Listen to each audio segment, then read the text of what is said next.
J'espère que vous allez bien, j'espère que vous vous portez bien. Les élections présidentielles du 7 septembre arrivent. La campagne électorale est censée commencer à la mi du mois d'août, normalement plus exactement à partir du 15 du mois d'août. Si on ne se trompe pas, la clôture définitive, le dernier délai de dépôt des dossiers de candidature, normalement c'est demain après-demain, entre le 17, dans la nuit du 17 au 18 juillet 2024. Ensuite, normalement vers le 27 juillet 2024, la Cour constitutionnelle, avec l'autorité nationale indépendante des élections, va nous donner la liste définitive des candidats qui ont été autorisés ou dont les dossiers ont été validés pour participer aux élections présidentielles du 7 septembre 2024. Abdelmajid Tebboune est les candidats, mais vous savez que pour les candidats aux élections présidentielles, on a besoin de ce qu'on appelle un directeur de campagne. Un directeur de campagne, c'est quand même une personnalité très importante. Surtout lorsqu'il s'agit du directeur de campagne du président sortant, c'est-à-dire du président de la République qui est candidat aux élections présidentielles ou qui est candidat pour un deuxième mandat, comme c'est le cas en ce moment de M. Abdelmajid Tebboune.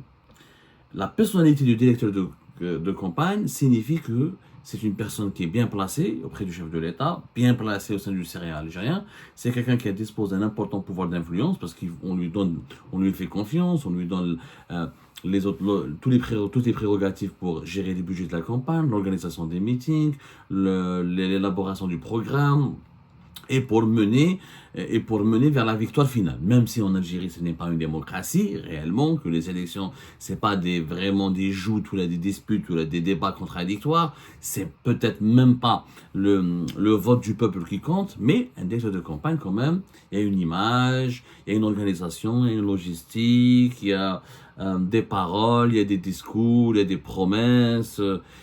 Ce n'est pas une démocratie, c'est une semi-démocratie. On va dire une démocratie de façade, mais il faut que certains standards soient respectés, notamment aux yeux de la communauté internationale, notamment pour éviter des troubles, des émeutes, des manifestations populaires ou le retour du Hirak. Donc il faut que la campagne se déroule le plus normalement du monde, le plus normalement possible. Et ça, c'est le rôle du directeur de campagne. Abdelmajid Tebboune a 79 ans, il ne va pas faire beaucoup de meetings. Déjà dans l'information, il ne va pas faire beaucoup de meetings, sa santé et son âge ne lui permettront pas. Il va faire quelques meetings, il va faire quelques déplacements, mais il ne pourra pas être dans toutes les villages du pays. Alors qu'une campagne électorale, c'est normalement être partout sur le territoire national, du sud au nord, de l'est à l'ouest. C'est faire beaucoup de meetings, beaucoup de terrain, faire beaucoup de rencontres, parler aux gens, les écouter, leur faire des propositions, parler de leurs problèmes. C'est ça ce que c'est qu'une campagne électorale. Qui sera directeur de campagne d'Abdelmajid Tebboune? Celui qui fera donc en partie à sa place son travail. C'est-à-dire partiellement, le directeur de campagne d'Abdelmajid Tebboune fera à sa place ses activités de meeting ou de proximité avec la population. Selon nos informations, nos investigations, un nom circule. C'était étonnant, alors que Abdelmajid Tebboune, le 11 juillet dernier, il a envoyé son directeur de cabinet, homme de confiance, Boualem Boualem, pour retirer les formulaires de souscription et pour le dossier de candidature à la candidature aux élections présidentielles. La direction de campagne, ce ne sera pas Boualem Boualem, ni quelqu'un au niveau du palais présidentiel, qui devront rester en poste et ne pas démissionner. Ce sera l'ancien Premier ministre, Ayman Ben Abdelrahman. Voilà les informations que nous avons pu obtenir. On n'a pas pu les confirmer à 100%. Nous n'avons pas pu les confirmer de façon officielle, de façon définitive, mais Ayman Ben Abdelrahman, l'ancien Premier ministre de 30 juin 2021 au novembre 2023, c'est lui qui sera appelé à diriger éventuellement la direction de campagne de Abdelmajid Tebboune. C'est l'homme qui est pressenti. Apparemment, il y a des pourparlers au sein du Sira et du clan Tebboune pour mettre à la direction de campagne M. Ayman Ben Abdelrahman, alors que le deuxième nom qui circulait, c'était Brahim Marad, l'actuel ministre de l'Intérieur. Sauf que, apparemment, selon nos dernières informations, Brahim Marad sera celui qui va animer davantage les meetings, alors que Ayman Ben Abdelrahman sera celui qui s'occupera de la logistique et qui s'occupera des déplacements de proximité à travers le territoire national. Brahim Marad ou Ayman Abdelrahman, ce sera le duo qui va animer la campagne pour le deuxième mandat de Tebboune. Mais selon nos sources, le plus gros du travail sera fait par M. Ayman Ben Abdelrahman.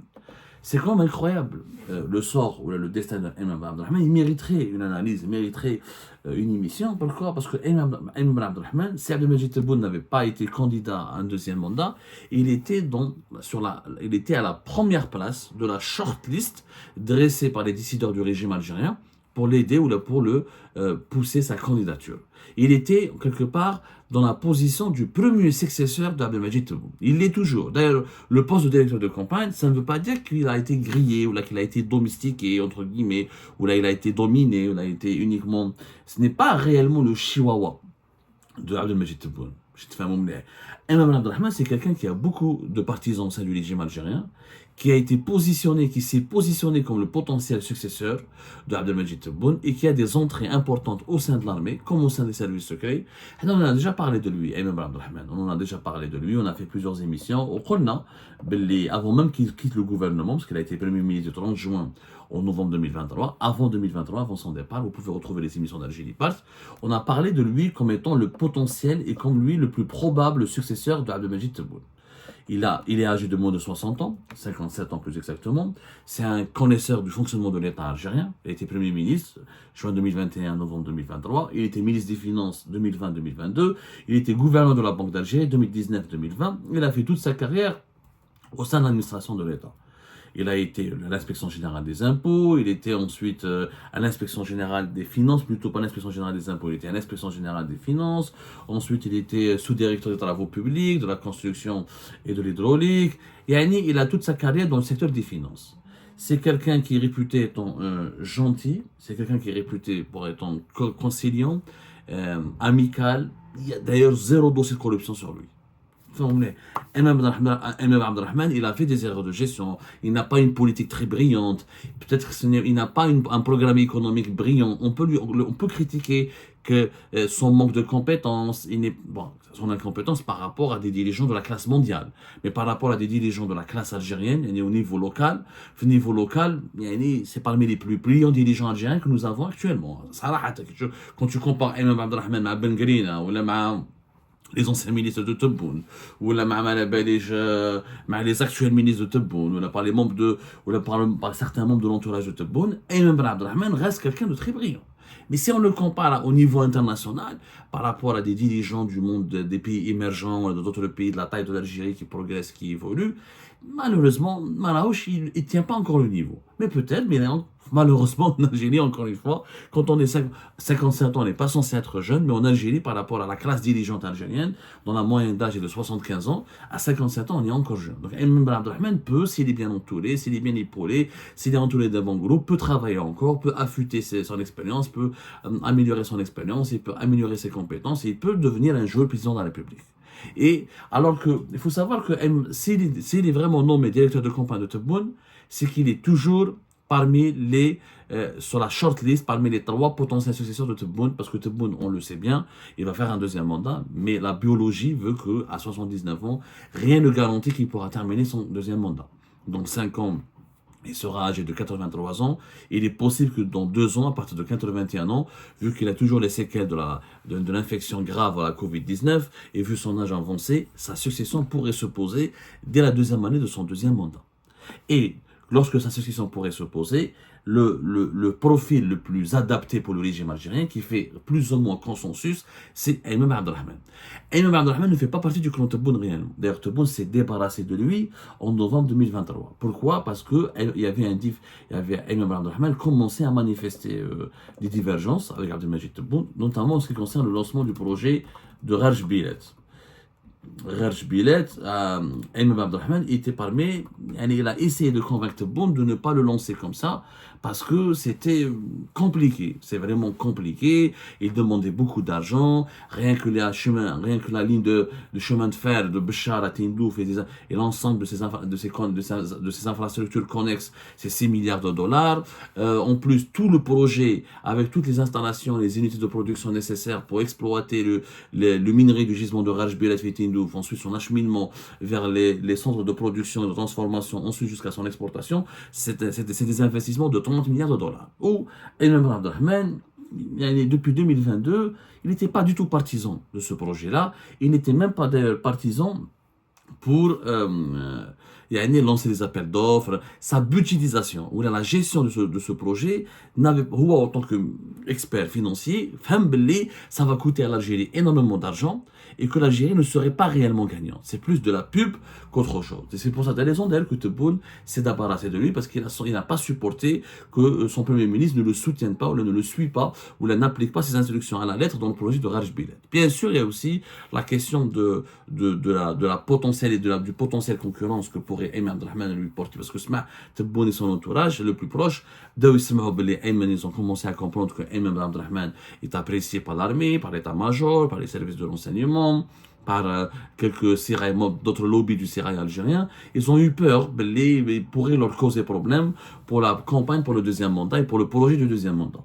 Donc il a été écarté rapidement, il a disparu des radars depuis la fin de l'année 2023 jusqu'à pratiquement jusqu'au début de l'année, toute cette année, depuis le début de l'année 2024, personne n'a entendu parler de lui. Et là, il revient, une fois que Tebboune a validé son deuxième mandat, a validé sa candidature pour un deuxième mandat, une fois qu'il a validé, qu'il a achevé toutes les négociations avec toutes les composants du régime algérien, et une fois que Tebboune s'est assuré que son deuxième mandat peut passer, il a réhabilité Ayman Abdelrahman qui était né en mode silencieux.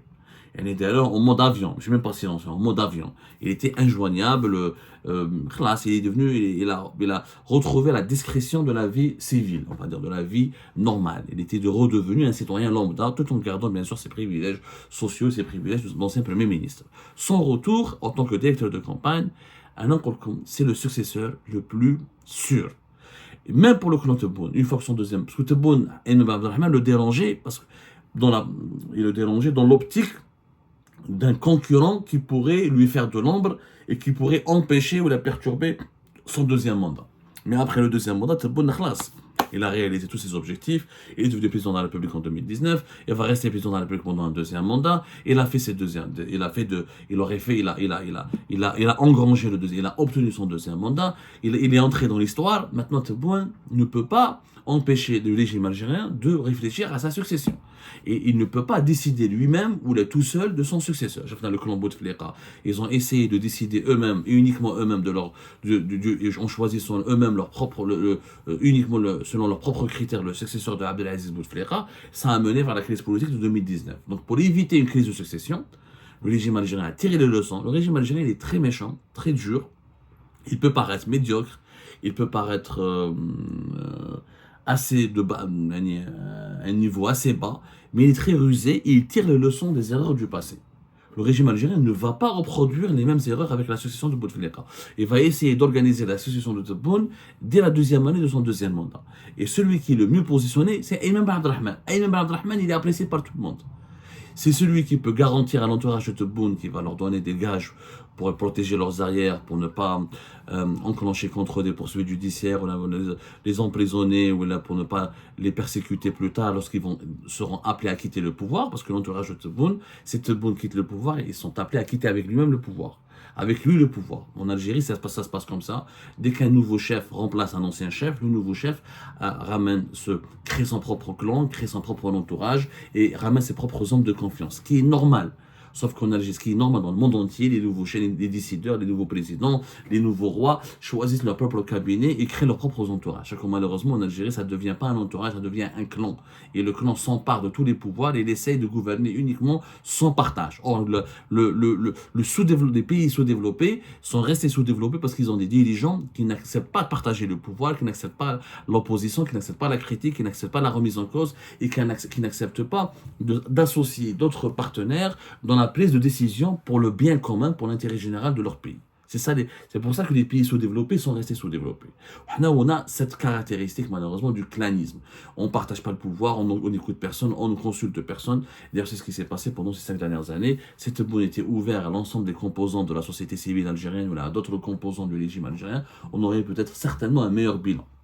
Bouteflika, il a gouverné d'abord avec l'état-major de l'armée. Le général Ammari, en 2004, il a fait le nettoyage au sein de l'armée. Mais il a continué à gouverner avec le général Toufik jusqu'à 2013-2014, où il a décidé de le mettre à la retraite et de faire son 4e mandat. Mais il n'a jamais régné sans partage. Il a toujours partagé quelques-unes de ses prérogatives. Ensuite, il a accumulé toutes les prérogatives. Mais il a commencé à partager le pouvoir. C'est pour ça que le régime algérien était plus ou moins stable à l'époque de Bouteflika. Et c'est pour ça qu'il n'est pas stable à l'époque de Tebboune. Mais le régime va chercher à se stabiliser pour régler la question de la succession.